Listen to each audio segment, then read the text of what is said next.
ស្ដីអ្នកទាំងអស់គ្នាថ្ងៃនេះណែនាំតាក់ទងជាមួយនឹងប្រដាប់គុំចាមួយអ្នកទាំងអស់គ្នាដែលតម្លៃបោះគាត់ធូរថ្លៃហើយគូបានស្អាតទៀតពីព្រោះដោយសារតែខ្ញុំផ្ទាល់ខ្ញុំបានទិញម្ដងរួចហើយអ្នកទាំងអស់គ្នាតែទិញជាមួយនឹង color ពណ៌រាងក្រែងឥឡូវខ្ញុំ order បន្ថែមគឺជាមួយនឹង color ពណ៌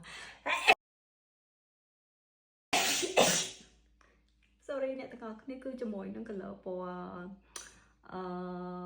គឺពណ៌ត្នោតអ្នកទាំងអស់គ្នានេះសំខាន់គឺ waterproof ហើយមុខម្ដៅមកគាត់តែមករៀលអ្នកដូចជាមករៀលអ្នកទាំងអស់គ្នាដូចជាម្ដៅមកឡា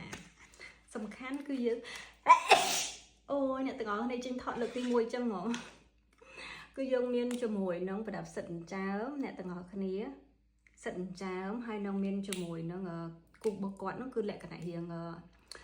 ត្រីកោណណាអ្នកទាំងអស់គ្នាជួនដល់ពេលយើងគូសទៅគឺស្អាតណាអ្នកទាំងអស់គ្នាគូសទៅវាមានរៀងត្រេរបស់គាត់ហ្មងណាឥឡូវអ្នកទាំងអស់គ្នាដោយសារតែរបស់ខ្ញុំដោយសាររបស់ខ្ញុំដោយសារតែអញ្ចើមរបស់ខ្ញុំគឺយើងមានជាមួយនឹងតម្រងហើយមានតម្រងមានរោមអញ្ចឹងខ្ញុំគាត់តែសិតជាមួយនឹងក្បាលដំបងតមកគឺខ្ញុំគូសមកតែម្ដងអ្នកទាំងអស់គ្នារៀងត្រីកោណជាទូទៅប្រដាប់សិតអញ្ចើមគឺខ្ញុំselectយកជាមួយនឹងមុខរបស់គាត់រៀងត្រីកោណណាពេលយើងគូសទៅយើងមានជាមួយនឹង shape របស់គាត់ចឹងពេលយើងអស់មកស្រួលអ្នកទាំងអស់គ្នាណា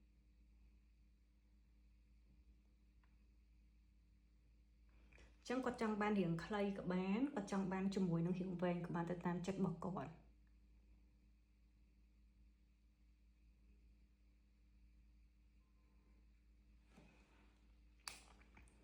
តោះមកយើងអស់បន្តិចមកអ្នកទាំងអស់គ្នាអូ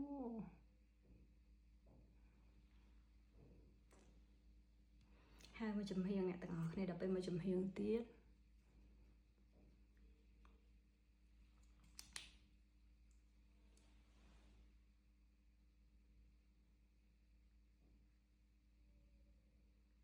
សំខាន់ waterproof អ្នកទាំងអស់គ្នាគូជាប់បានរហូតដល់ស្ងប់ពេញមួយថ្ងៃ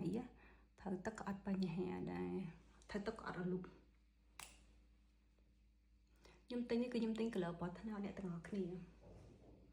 សំខាន់ម្ដងតែមួយឡាទេអ្នកទាំងអស់គ្នាឲ្យស្អាតទៅណាសម្រាប់ brand នេះ